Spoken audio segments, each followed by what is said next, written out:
Гласот на Америка на македонски. Преку една деценија вашиот прозорец кон САД. А сега, директно од студиото во Вашингтон, добро вечер. Го гледате Newsflash, ТВ журналот на Гласот на Америка на македонски. Со вас во наредните 8 минути ќе биде Ведран Андоновски. Невреме убиец, најмалку 45 загинети во торнадата, што викендот како печурки по дожд никнаа во јужниот дел на САД. Со ова ги започнуваме вестите. Речиси половина од жртвите се од Северна Каролина, каде само во саботата беа регистрирани 60 на торнада. Гувернерката Беверли Перду објави вонредна состојба. Невремето опфати серија држави од Оклахома па се до Вирџинија. Се на се преку 200 торнада што уништија или оштетија стотици домови. Многумина погодени велат дека изгубиле буквално се што поседувале.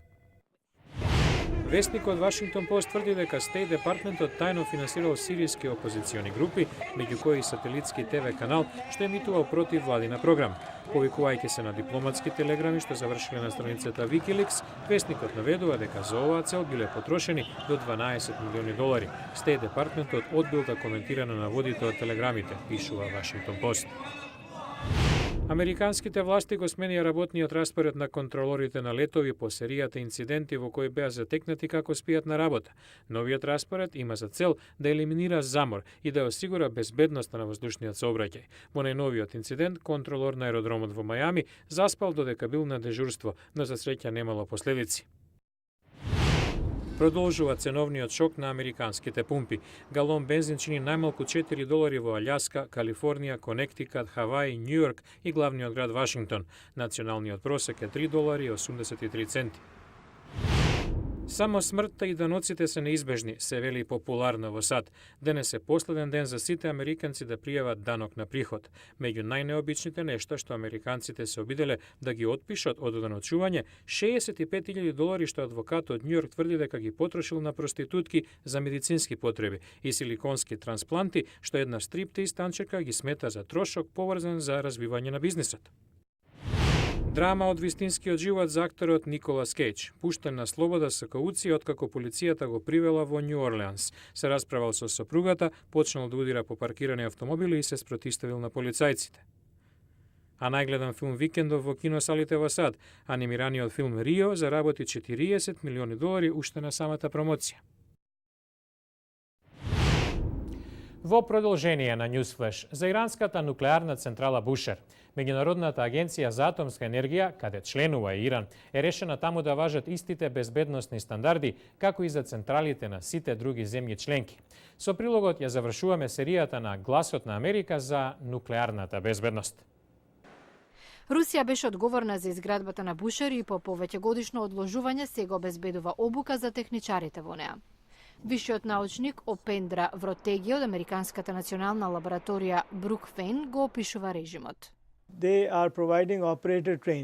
Се држат класични часови, но во обуката се вклучени симулации на сите ситуации, кои се исти како оние на западните земји во однос на стандардите, но има и вежби на самата локација.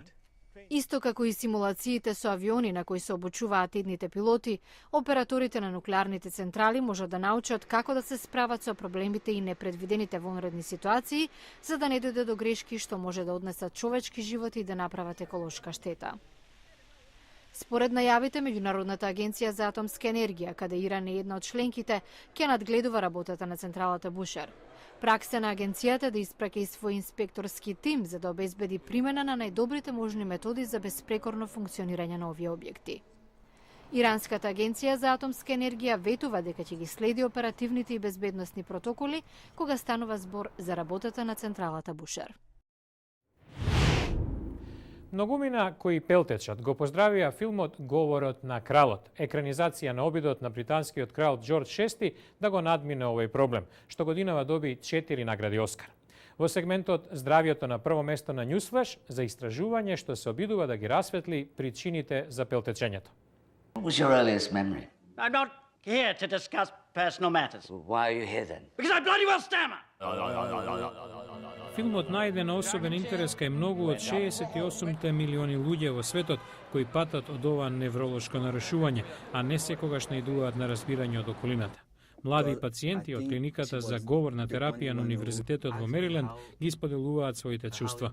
I was reading Читав пред класот, а тие ми се смеа. Се чувствував ужасно. And it can Може да има големо влијание на животот.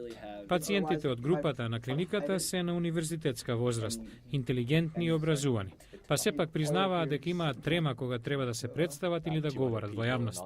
Стивен Ернст се обидува да ја намали напнатоста, така што уште на почетокот кажува дека има говорна потешкотија. Дефинитивно помага кога знам дека знаат дека пелтечам. Научниците на неодамно одржаната конференција во Вашингтон велат дека пелтечењето може да се поврзе со дефектот на одредени мозочни клетки поврзани со говорот. Истражувањето покажуваат дека некои кои пелтечат го процесираат говорот и јазикот во сосема различен дел на мозокот, за разлика од оние кои говорат нормално. 60% од оние кои пелтечат имаат семејна историја на проблемот, но тој може да биде предизвикан и од пречки во развојот во раното детство и погаѓа повеќе момчињата од девојчињата во сооднос 4:1. И покрај се подлабокото научно знаење, многумина се уште се со игнорантски став за причините на пелтечењето, коментира професорот Нан Ратнер од Универзитетот во Мериленд. Многумина мислат дека проблемот лежи во емотивното прилагодување, нивото на анксиозност или преживеан страв во детството. Младите луѓе од клиниката во Мериленд велат дека добиле само доверба кога слушнале еден од друг за искуствата и сега им е полесно да говорат пред трети. Бен Голден говори во име на сите нив кога бара малку повеќе трпеливост. Некои луѓе мислат дека помагаат кога ќе не прекинат и ќе ја завршат реченицата наместо нас, напротив. А утре во Newsflash. Цените на храната растат. Гладта е глобален проблем. Климатските промени одмагаат.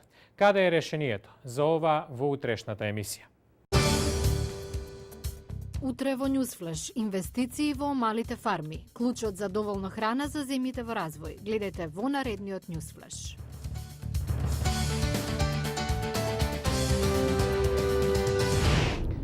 Го гледавте Newsflash, ТВ журналот на Гласот на Америка на македонски. Со вас во оваа емисија беше Ведран Андоновски. За повеќе содржини на Гласот на Америка на македонски, појдете на нашата интернет страница glasnaamerika.com. Од Вашингтон ви посакуваме пријатна вечер. Се гледаме утре.